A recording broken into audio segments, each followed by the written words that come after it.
Today we're continuing to read The Brothers Karamazov.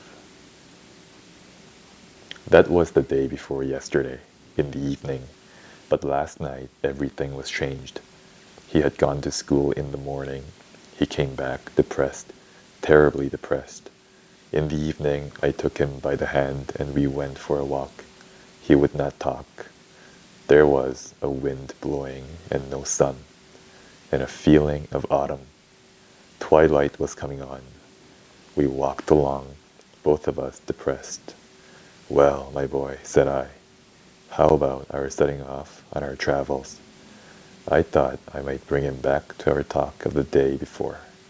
He didn't answer, but I felt his fingers trembling in my hand.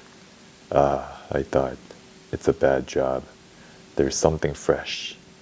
We had reached the stone where we are now. I sat down on the stone, and in the air there were lots of kites flapping and whirling. There were as many as 30 in sight. Of course, it's just the season for the kites. "Look, Ilusha," said I, "it's time we got out our last year's kite again. I'll mend it. Where have you put it away?" My boy made no answer. He looked away and turned sideways to me. And then a gust of wind blew up the sand. He suddenly fell on me, threw both his little arms round my neck, and held me tight. You know, when children are silent and proud, and try to keep back their tears when they are in great trouble, and suddenly break down, their tears fall in streams. With those warm streams of tears, he suddenly wetted my face. He sobbed and shook as though he were in convulsions, and squeezed up against me as I sat on the stone. "Father," he kept crying, "dear father, how he insulted you." And I sobbed too. We sat shaking in each other's arms. "Ilusha," I said to him, "Ilusha, darling, no one saw us then. God alone saw us. I hope he will record it to my credit. You must thank your brother, Alexei Fyodorovitch. No, sir, I won't thrash my boy for your satisfaction." He had gone back to his original tone of resentful buffoonery. Alyosha felt, though, that he trusted him, and that if there had been someone else in his, Alyosha's place, the man would not have spoken so openly and would not have told what he had just told. This encouraged Alyosha, whose heart was trembling on the verge of tears. "Ah, how I would like to make friends with your boy," he cried, "if you could arrange it." "Certainly, sir," muttered the captain. "But now listen to something quite different," Alyosha went on. "I have a message for you. That same brother of mine, Dmitri, has insulted his betrothed too, a noble-hearted girl of whom you have probably heard.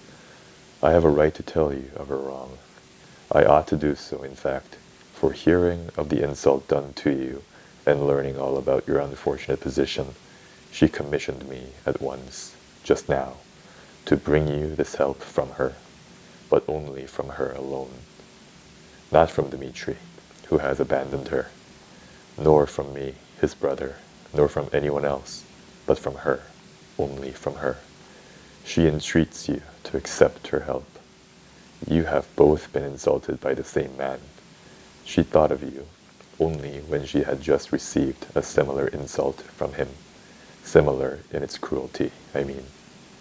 She comes like a sister to help a brother in misfortune. She told me to persuade you to take these 200 rubles from her, as from a sister, knowing that you are in such need. No one will know of it. It can give rise to no unjust slander. There are the 200 rubles. And I swear you must take them, unless all men are to be enemies on earth. But there are brothers even on earth. You have a generous heart. You must see that. You must." And Alyosha held out 2 new rainbow-colored 100-ruble notes. They were both standing at the time by the great stone close to the fence, and there was no one near. The notes seemed to produce a tremendous impression on the captain. He started, but at first only from astonishment. Such an outcome of their conversation was the last thing he expected. Nothing could have been farther from his dreams than help from anyone, and such a sum. And that's the end of the reading for today. Have a good day.